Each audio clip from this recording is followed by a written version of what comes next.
Hello, my name is Richard, and welcome to my dungeon. On a previous adventure, we went over the Wrath of Ashardalon board game. Today, we're going to go over the rest of the painted minis. This includes the monsters, the heroes, and even the big boy, the red dragon Ashardalon himself.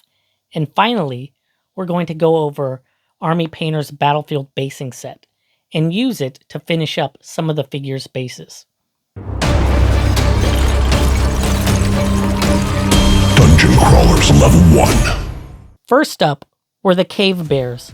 I painted these figures with various shades of brown, and I finished them up with a matte varnish. But I was surprised that the diameter of the base is about the same size as a hero's base, but the figure has much more weight behind them. Next up were the snakes. I really like these figures. They have nice detail on the scales, and I painted them with a two-tone color, and I finished them up also with a matte varnish. They are pretty large, because coiled up, they're about the same size as a human figure, so that's quite a big snake to find in the wild. Then I worked on the grills. I wasn't familiar with this monster, but it looks like it came from the Fiend Folio. They're basically a brain with tentacles and a large bird beak. So I used flesh color, and I gave it a gloss varnish to give it a nice, wet look. The last boss monster were the Gibbering Mouthers. This is another old monster which came from the Monster Manual 1 book. I did find these challenging to paint because they have tiny little eyes and mouths. So that was quite challenging for these old eyes, but I used flesh color. Now we have the heroes. I started with a dragonborn wizard. I painted him with an emerald cloak and red scales. For the rest of the heroes, they all have metal armor. There's a paladin, a cleric, a rogue, and then a dwarf fighter. For all of these, I used mithril silver and shadow wash, and I finished them up with a gloss varnish to give the armor a little bit of a shine. For the bosses, I started with Army Painter's Dragon Red primer. This saved me a few steps, and I also purchased the brush-on paint for any happy little accidents. The first boss is Bellox a Goth. He's a cute little guy. He looks like a baby beholder. I even went to the store and I purchased this beholder.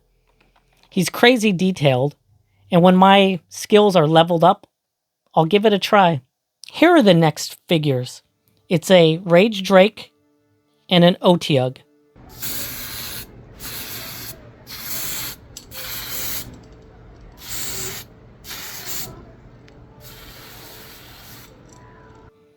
I painted them in a similar color scheme, and I painted in the spines in black, and I finished them up with a shadow wash and a gloss varnish.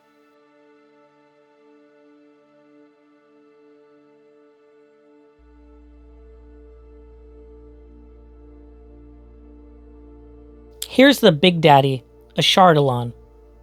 After the rattle can primer, I painted in the rest of the detail, and I also finished up with a shadow wash and the gloss varnish. On a local trip to the hobby shop, I bumped into this kit. It's Army Painter's Battlefield basing set. It looks like it includes some cool terrain to decorate your bases. I don't remember anything like this back in the Metal Mini days. Let's start with the unboxing. This is Army Painter's Battlefield basing kit.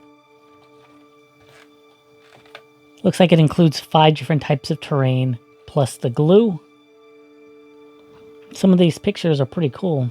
Even has snow. So let's go see what it looks like.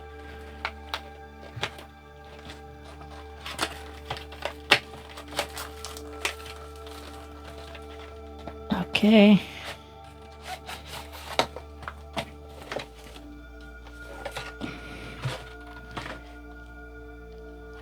Looks like it comes with a painting guide.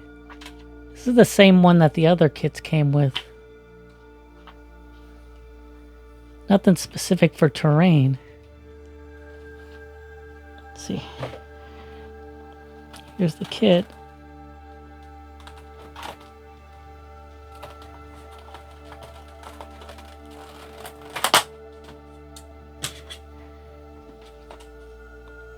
Here's the glue.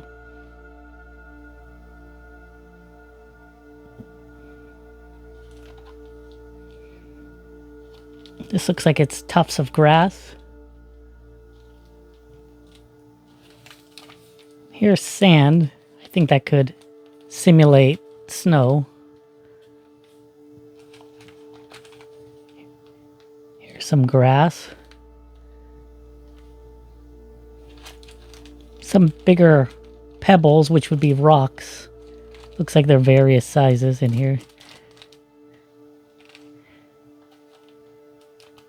And then here's more grass, I think. Like moss. I'd have to... Here's some finer sand, which would be used for dirt. And then still nothing specific for the bases, but let me go read these and we'll see what we can do. I didn't see any real dedicated instructions, so I put the terrain in these small IKEA storage bins. And then here's the glue. So I'm going to glue the base and then dip it into the terrain. So let's see if this works.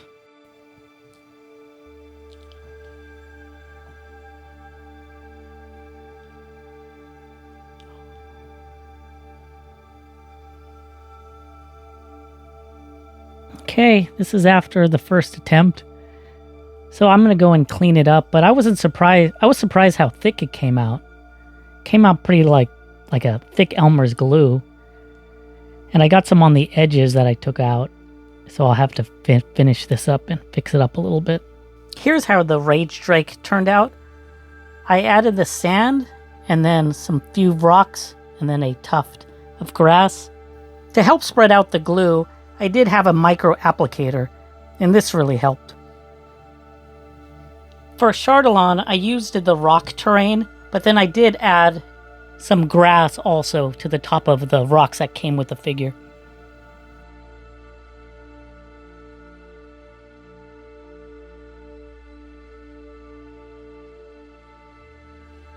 Thank you for watching this video, and let me know if there's something you liked or something you didn't like, or maybe there's something you'd like to see more in detail. You can click over to the next adventure, and please subscribe to the channel, and you'll be notified when the next adventure is ready. And I'll see you on the next dungeon crawl. Dungeon Crawlers Level 1.